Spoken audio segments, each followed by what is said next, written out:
साथ में हूं लावनी विनीता। ये बुलेटिन की शुरुआत करते हैं और सबसे पहले बात करते हैं प्रधानमंत्री नरेंद्र मोदी की, जो देवभूमि में उपस्थित रहे और देवभूमि में बाबा बद्री और बाबा केदारनाथ के उन्होंने दर्शन किए। दरअसल प्रधानमंत्री ने 6वीं बार केदारनाथ पहुंचकर बाबा केदार के दर्शन किए हैं।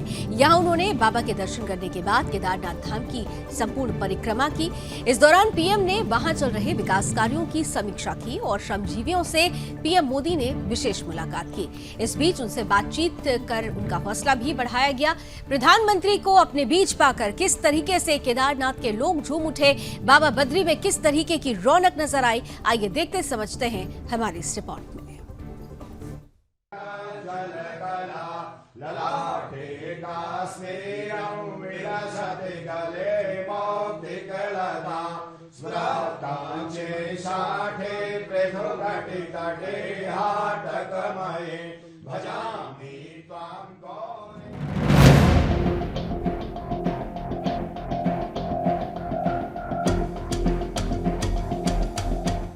प्रधानमंत्री नरेंद्र मोदी उत्तराखंड के दौरे पर हैं।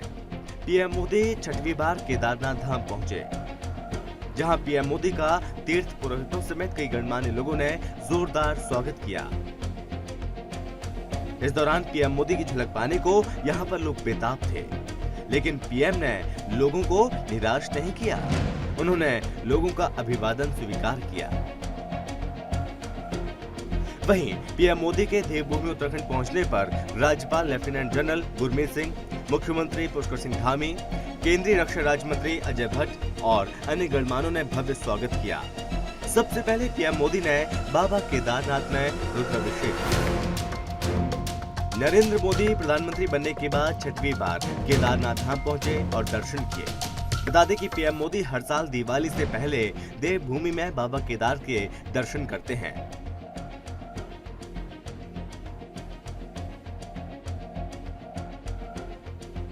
ठीक ऐसे ही पीएम मोदी ने इस बार भी बाबा केदारनाथ और बद्रीनाथ के दर्शन किए।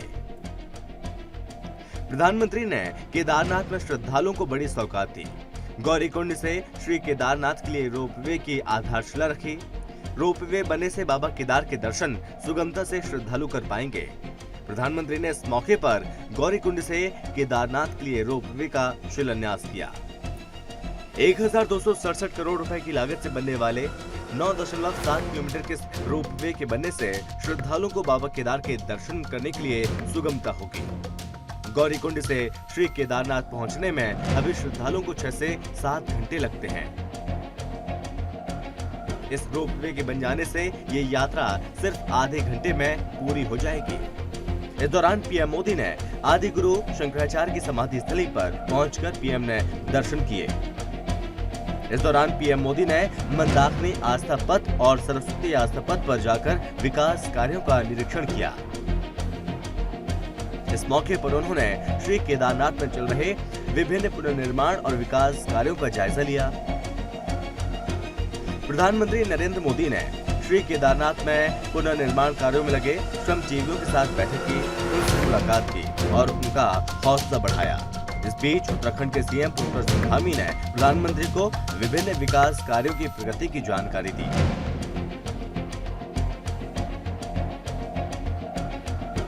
राज्यपाल और मुख्यमंत्री कार्यक्रम में प्रधानमंत्री के साथ नजर आए। इसके बाद पीएम मोदी बद्रीनाथ धाम पहुंचे। प्रधानमंत्री के आगमन की खबर से देश के अंतिम गांव माड़ा में खास तौर पर भारी उत्साह है, जहां पीएम मोदी के आगमन से बद्रीनाथ धाम में हलचल बढ़ गई। साके चौक से बद्रीनाथ धाम तक पीएम मोदी के दौरे को लेकर 0 जोन में तब्दील कर दिया गया। साके चौक से ही सुरक्षा के कड़े इंतजाम किए गए।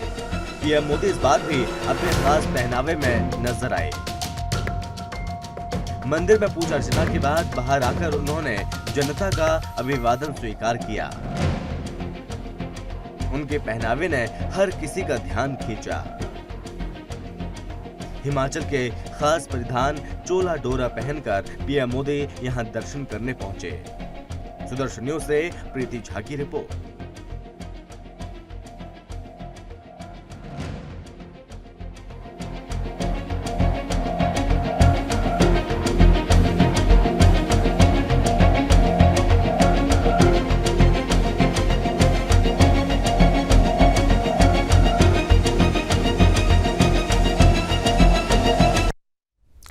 तो दीपावली से पहले प्रधानमंत्री नरेंद्र मोदी हमेशा से ही बाबा केदार के दर्शन करते रहे हैं, उनसे वो शक्ति प्राप्त करते रहे हैं जिससे वो राष्ट्र और राष्ट्र निर्माण में अपनी महत्वपूर्ण योगदान दे सके। तो इन सब के बीच देवभूमि में जब प्रधानमंत्री नरेंद्र मोदी पहुंचते हैं और उनके पहुंचने पर आनंद और उमंग देखा जाता है, तो इस बीच गौरीकुंड को केदारनाथ और गोविंद घाट को हेमकुंड साहिब से जोड़ने वाली 2 नई रोपवे परियोजनाओं सहित 3400 करोड़ रुपए से अधिक की कनेक्टिविटी वाली परियोजनाओं की प्रधानमंत्री आधारशिला भी रखते हुए नजर आते हैं। इसे लेकर उत्तराखंड के सीएम पुष्कर सिंह धामी काफी खुश हैं। उन्होंने बाकायदा ट्वीट करके प्रधानमंत्री नरेंद्र मोदी का आभार व्यक्त किया है। उन्होंने स्पष्ट रूप से कहा कि गौरीकुंड को केदारनाथ और गोविंद घाट को हेमकुंड साहिब से जोड़ने वाली 2 नई रोपवे परियोजनाओं सहित 3400 करोड़ रुपए से अधिक की कनेक्टिविटी परियोजनाओं के लिए मैं पीएम मोदी के प्रति आभार व्यक्त करता हूं।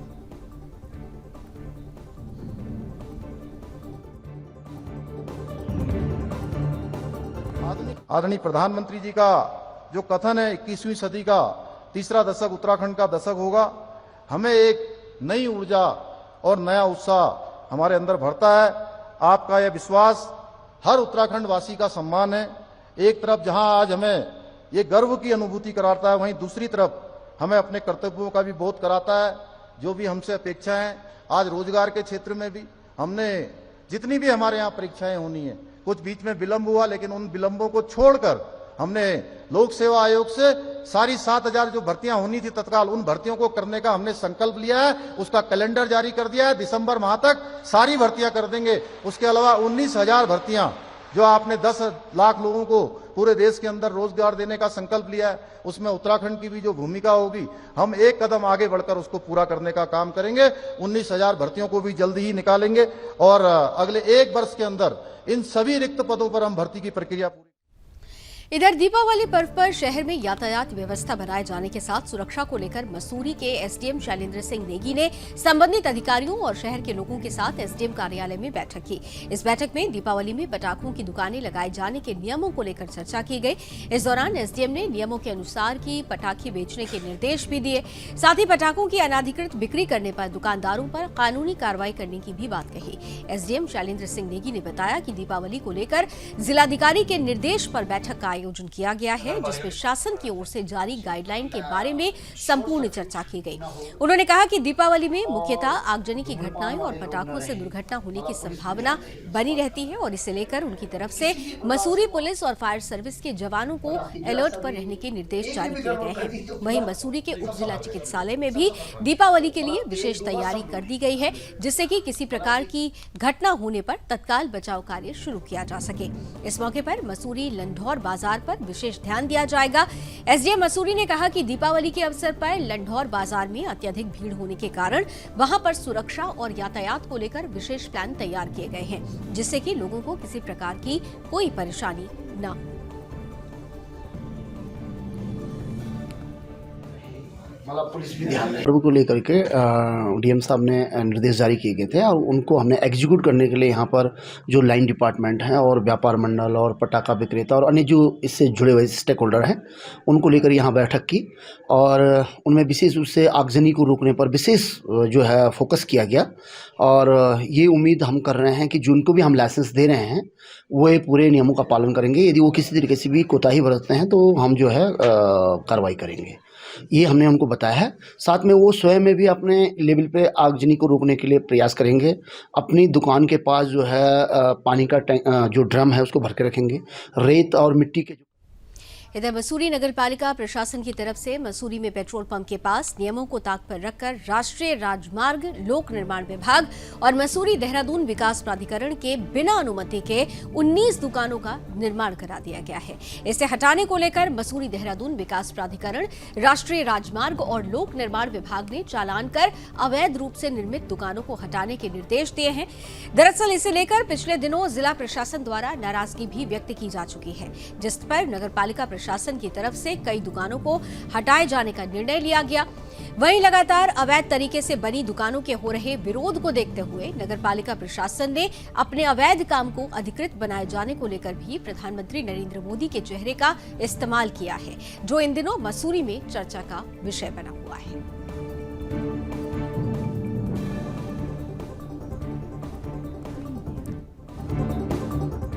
20 वेंडर्स जोन बनाए गए थे, जिसमें कुछ आपत्तियां भी विभागों द्वारा की गई थी। उसमें हमने वर्तमान तक 4 हटवा दिए हैं वहाँ से। और अभी आगे इसमें क्या निर्णय होता है, अभी निर्णय इसमें कुछ हुआ नहीं है। जब निर्णय होगा उसके बाद ही इसमें आगे आवंटन की कार्रवाई होगी। तो प्रधानमंत्री नरेंद्र मोदी वेंडर जोन, क्या वो स्कीम आप लोगों के पास है, ये कि बोर्ड ऐसी लगा दिया गया है? नहीं, बोर्ड का ये जानकारी तो मेरे उसमें नहीं है कि बोर्ड लगा है। और फिलहाल प्रधानमंत्री वेंडर जोन कोई योजना नहीं है आप? नहीं, वेंडर जोन की योजना तो काफ़ी पुरानी है। 2016 में वेंडर पॉलिसी आई थी, उसमें वेंडिंग जोन का प्रावधान। उत्तराखंड के चमोली की अब बात कर लेते हैं, जहां निर्माण खंड लोक निर्माण विभाग धराली के नवनिर्मित होने वाले भवन का बीजेपी विधायक भूपाल राम टमटा ने लोक निर्माण विभाग परिसर में शिलान्यास किया। शिलान्यास कार्यक्रम में बीजेपी विधायक समेत कई गणमान्य लोग उपस्थित रहे। कार्यक्रम में सबसे पहले विधिवत भूमि पूजन के बाद बीजेपी विधायक ने शिलान्यास किया। वहीं निर्माण खंड लोनीवी थराली के अधिशासी अभियंता अजय काला ने बताया कि इस साल की जिला योजना में इस भवन के निर्माण के लिए पहले चरण में 25 लाख रुपए स्वीकृत हुए हैं। वहीं भाजपा विधायक भूपाल राम टमटा ने जहां लोक निर्माण विभाग के नए बन रहे कार्यालय भवन के निर्माण के लिए अधिशासी अभियंता के प्रयासों की सराहना भी की। प्रधानमंत्री नरेंद्र मोदी के उत्तराखंड में बद्रीनाथ और केदारनाथ दौरे पर अपनी प्रतिक्रिया देते हुए उन्होंने कहा कि प्रधानमंत्री का ये दौरा उत्तराखंड के लिए काफी महत्वपूर्ण है।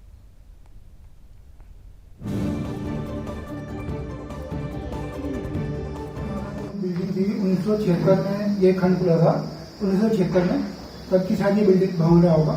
तो ये बिल्कुल टीन सेट था, पूरा अस्थायी था बना हुआ। तो इसमें जब मैं अक्टूबर 22-21 में आया था यहाँ पे, तब मेरे को लगा इस बिल्डिंग को बनाया जाना चाहिए। तो उसमें जिला में सैंक्शन हो चुकी थी। तो इस बार हमने विधायक जी से और जो हमारे बीडीसी जिला पंचायत मेंबर हैं उनसे कह के जो है एक बार पूर्ण आवास में 25 लाख का हमारा कार्यालय भवन की स्वीकृति प्राप्त हुई है। तो इसमें हम अभी जो है, इसमें भी तो हमने ड्राइंग को 2 महीने की बनाई थी, first ground floor first floor.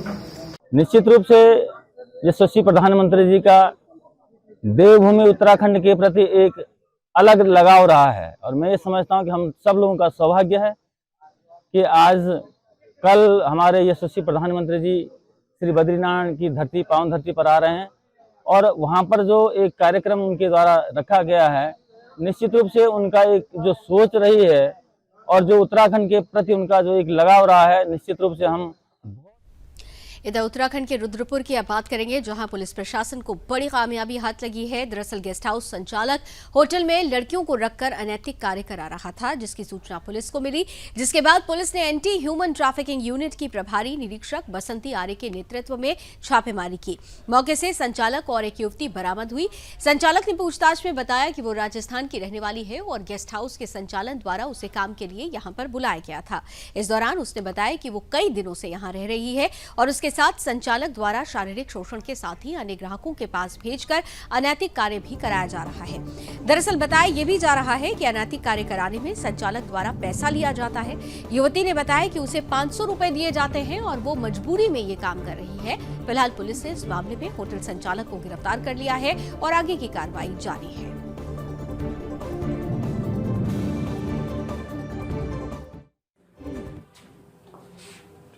एक डिज़ायर गेस्ट हाउस नाम से काशीपुर रोड पे गेस्ट हाउस चलाया जा रहा था अनलाइसेंस तरीके से, जिसका ओनर इंद्रपाल सुखीजा, इसको अरेस्ट किया गया है। वहाँ से एक लड़की को रेस्क्यू करवाया गया है, जिसके द्वारा अनैतिक व्यापार करवाया जा रहा था। इस केस नॉर्मल जो इन्वेस्टिगेशन होती है मॉरल ट्रैफिकिंग के अंडर, वो वाली सेक्शंस लगेंगे उस पर, और आगे जो प्रक्रिया होगी वो आयोग। बात बागेश्वर जिले की कर लेते हैं, जहां पर काफली गैर में स्थित निजी कंपनी झिरौली लंबे समय से भूमि संबंधित विवादों में चल रही है। दरअसल 1972 में मैग्नेसाइट कंपनी के झिरौली में गठन के बाद धूराफाट क्षेत्र के ग्रामीणों को सितारगंज के पट्टे के रूप में भूमि दी गई थी, लेकिन ग्रामीणों को भूमि का अधिकार नहीं दिया गया था। धूराफाट क्षेत्र से सितारगंज में विस्थापित परिवारों ने उप जिलाधिकारी बागेश्वर के माध्यम से प्रदेश सरकार को संयुक्त रूप से सितारगंज में विस्थापित 97 परिवारों को भूमि का अधिकार दिए जाने के लिए ज्ञापन सौंपा है। वहीं इस मामले में ग्रामीणों का कहना है कि निजी कंपनी झिरौली से 4-5 गांव सीधे रूप से प्रभावित है। 1972 से चल रही अल्मोड़ा मैग्नेसाइट कंपनी ने आनन फानन में तब 97 परिवारों को सितारगंज भेज दिया था। साथ ही ग्रामीणों का कहना है कि ग्रामीणों को सितारगंज में पट्टे के रूप में मिली भूमि का अधिकार अब दिया जाना चाहिए।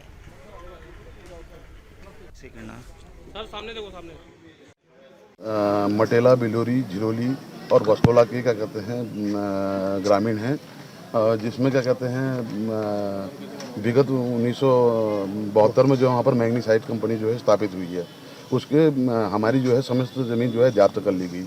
उसके एवज जो है हमें सितारगंज में 1 एकड़ ज़मीन मिली और वो जो ज़मीन हमें क्या कहते हैं उसमें 97 में हमको पट्टे दिए गए। तो तब से जो है ग्रामीण प्रयासरत हैं कि हमें उसमें भूमि अधिकार दिया जाए, जो आज तक क्या कहते हैं नहीं दिया गया। काफ़ी प्रयासों के बाद इधर पंच के केदारों में सबसे अधिक ऊंचाई पर तुंगनाथ धाम में मौसम की दूसरी बर्फबारी देखने को मिली। बर्फबारी होने से तापमान में काफी गिरावट आ गई है। बर्फबारी होने से तुंगनाथ धाम में तीर्थयात्रियों के चेहरे खिल उठे हैं। तुंगनाथ धाम में रुक रुक कर हो रही बर्फबारी का तीर्थयात्री भरपूर लुत्फ भी उठा रहे हैं। उधर तुंगनाथ धाम में मौसम की दूसरी बर्फबारी से तापमान में भारी गिरावट तो महसूस हो ही रही है, लेकिन तुंगनाथ धाम में बर्फबारी होने पर तीर्थयात्री प्रकृति के सुरम्य आंचल में अपने आप को पाकर धन्य भी महसूस कर रहे हैं।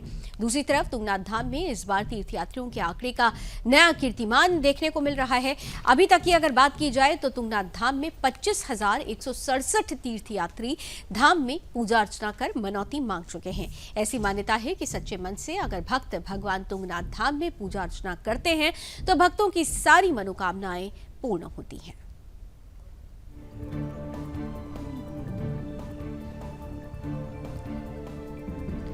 आइए बात एक बार फिर से मसूरी की कर लेते हैं। मसूरी में नगरपालिका परिषद के बोर्ड बैठक की गई है। इस बैठक में नगरपालिका प्रशासन समेत सभासद गीता कुमारी उपस्थित हुई। वहीं इस बैठक में कई मुद्दों पर चर्चा की गई। इस दौरान सभासद ने बैठक में हंगामा भी किया। बैठक में सभासद गीता कुमारी का कहना था कि पालिका प्रशासन अनियोजित तरीके से विभिन्न योजना के तहत काम कर रहा है, जिसका खामियाजा जनता को भुगतना पड़ रहा है। वहीं मसूरी में पथ प्रकाश व्यवस्था नहीं होने पर पालिका सभासदों ने जमकर हंगामा किया।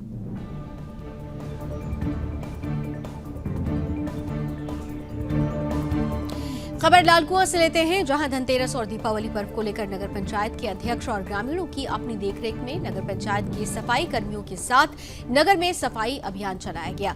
इस दौरान लालचंद्र सिंह ने सफाई कर्मियों को निर्देशित किया कि त्योहारों के दौरान कहीं पर भी गंदगी का ढेर दिखाई न दे, इसका ध्यान रखना होगा। उन्होंने कहा कि धार्मिक स्थलों के आसपास साफ सफाई कराकर चूना और ब्लीचिंग का छिड़काव किया जाए। सफाई कर्मियों से कहा गया कि इस काम में किसी तरह की लापरवाही बर्दाश्त नहीं की जाएगी। उन्होंने नगरवासियों से भी अपील की कि सभी लोग अपने घरों और दुकानों का कूड़ा कूड़ेदान में ही डालें, जिससे हम सभी लोग संक्रमण की बीमारियों से बच सकें। इस दौरान लालचंद्र सिंह ने कहा कि दीपावली पर्व पर घरों में सफाई होने के कारण सड़कों और नालियों में कूड़ा करकट से गंदगी अधिक हो जाती है, जिससे कई तरह की बीमारियों के होने का संशय बना रहता है। और पुराने जमाने में भी कहा गया है कि स्वच्छता में ही ईश्वर का वास होता है।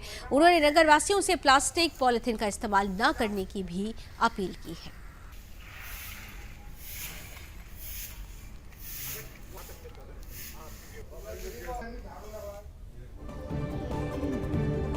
और आइए अब बात ऊखी मठ की कर लेते हैं, जहां पंचायत अध्यक्ष के उपचुनाव को लेकर घमासान मचा हुआ है। इस बार एक तरफा समझे जा रहे इस उपचुनाव में अब नया मोड़ ले लिया गया है।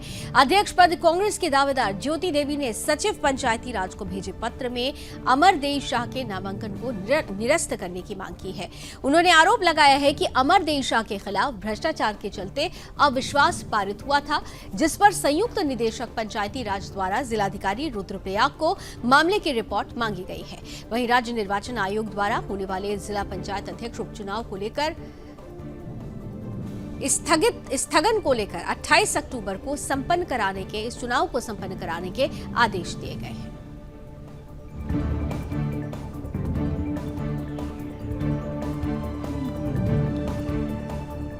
लालकुआं से ही अगली खबर है, जहां दुग्ध उत्पादक सहकारी संघ के अध्यक्ष मुकेश बोरा ने दीपावली से पहले सौगात देते हुए प्रोत्साहन योजना के अंतर्गत 10 करोड़ 35 लाख की धनराशि अवमुक्त कर दी है, जिससे नैनीताल जनपद के 30,000 दुग्ध उत्पादक लाभान्वित होंगे। उन्होंने सरकार द्वारा पूरे प्रदेश को जारी 20 करोड़ धनराशि को नैनीताल जनपद को उपलब्ध कराए जाने पर मुख्यमंत्री पुष्कर सिंह धामी का आभार व्यक्त किया। उन्होंने कहा कि इसके अतिरिक्त पशु पोषण योजना के लिए पशु आहार और मिनरल मिक्सचर की दरों में अनुदान के तहत 2 करोड़ 35 लाख दिए जाएंगे, जिससे निश्चित ही दुग्ध कार्यकलापों को गति मिलेगी।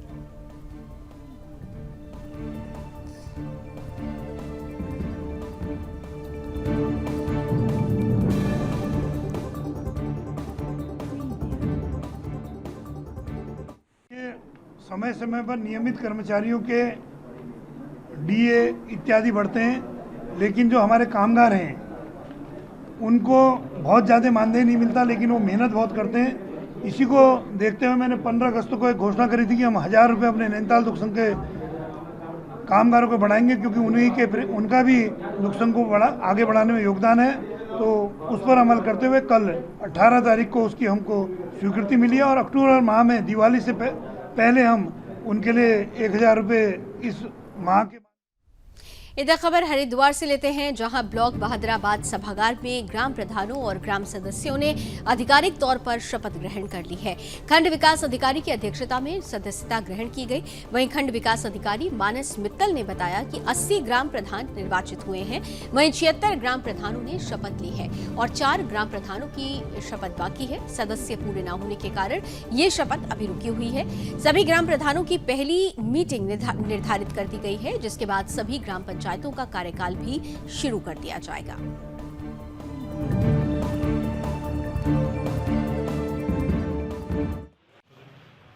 दो न्याय पंचायतें थी, बहादुराबाद और आपका सलीमपुर महदूद। इसमें टोटल हमारे 21 ग्राम प्रधानों का आज शपथ ग्रहण समारोह हुआ और जो भी इन ग्राम पंचायतों में जो वार्ड मेंबर्स थे, खाली दिनारपुर को छोड़कर बाकी सब ने अपना अपना शपथ लिया। दिनारपुर अभी ग्राम पंचायत पूरी तरह से वार्ड मेंबर सदस्य पूरे चुने ना जाने के कारण बहादुराबाद जो न्याय पंचायत के अंदर आती है, उसके अलावा बाकी सभी हमारे ग्राम प्रधानों ने और वार्ड मेंबर्स ने सभी ने अपना शपथ ग्रहण समारोह आज पूरा किया। 21 ग्राम प्रधान हैं दोनों ग्राम पंचायतों में। टोटल 80 ग्राम प्रधान हैं और 80 के 80 चुने गए हैं, जिसमें 2 हमारे ग्राम प्रधान निर्विरोध चुने गए थे।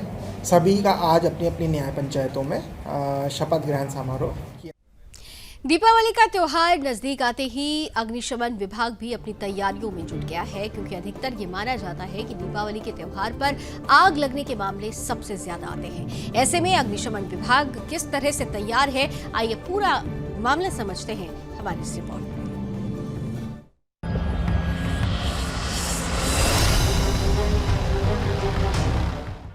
दीपावली को लेकर अग्निशमन विभाग में तैयारियां जोरों पर चल रही हैं। खराब पड़े दमकलों को ठीक किया जा रहा है। उत्तराखंड के हर जिले में कहीं भी आग की घटना घटने पर जल्द से जल्द काबू पाया जा सके, जिसके लिए पूरी तैयारी हर तरह से चल रही है, क्योंकि दिवाली में सबसे ज्यादा आग की घटना पटाखे से होती है। ऐसे में अग्निशमन तैयारी में लगा है और साथ ही लोगों के बीच जागरूकता अभियान चल रहा है। दिवाली में पटाखे, दिया, मोमबत्ती का इस्तेमाल कैसे करना चाहिए, इसको लेकर जागरूक किया जा रहा है और पटाखे कैसे जलाएं, इसकी भी जानकारी दी जा रही है, ताकि सुरक्षित होकर लोग दिवाली मना सकें। और वहीं अग्निशमन विभाग में तैयारियों में जुट गया। वहीं आग लगने से घरों को नुकसान भी पहुंचता है, तो वहीं कई लोगों की मौत भी हो जाती है, जिससे निपटने के लिए अग्निशमन विभाग अभी से पूरी तैयारी में जुट चुका है। वहीं अग्निशमन अधिकारी सुनील दत्त तिवारी ने कहा, दिवाली के त्योहार को देखते हुए हमने अपनी सभी तैयारियां पूरी कर ली और किसी भी तरह की घटना से निपटने के लिए अग्निशमन बिल्कुल तैयार है।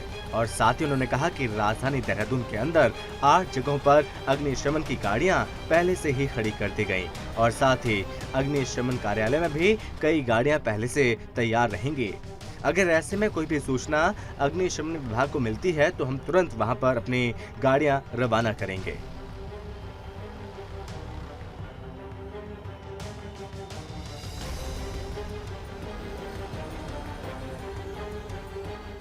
हाँ, जैसे कि सभी को पता ही है, दीपावली है और ख़ासकर फायर सर्विस के लिए तो एक चैलेंज है। तो हमारी तरफ से पूर्णतः तैयारी है। फायर सर्विस पूरा कंप्लीट एकदम तैयार है।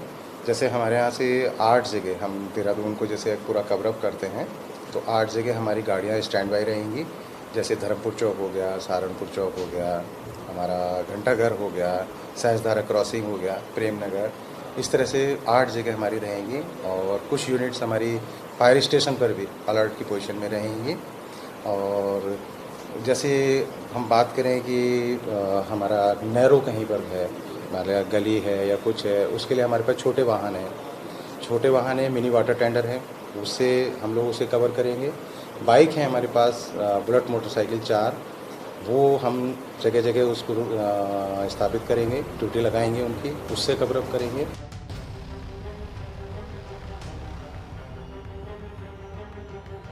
आपको बता दें कि अग्निशमन विभाग की तरफ से इस बार दिवाली को छोटी गलियों के लिए भी इस बार 4 बुलेट तैयार की गई, जो छोटी गलियों में जाकर दुर्घटना होने से बचाएंगी।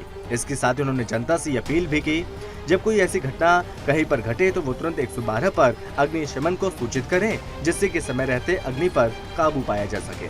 और साथ ही आग से निपटने के लिए जिले में कई स्थानों पर दमकल की तैनाती रहेगी। सुदर्शन न्यूज से प्रीति झा की रिपोर्ट।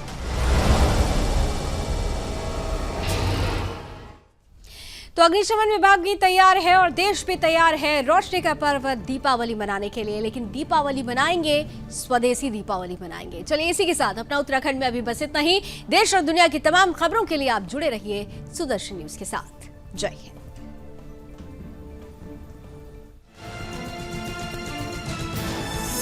आप देख रहे हैं सुदर्शन न्यूज।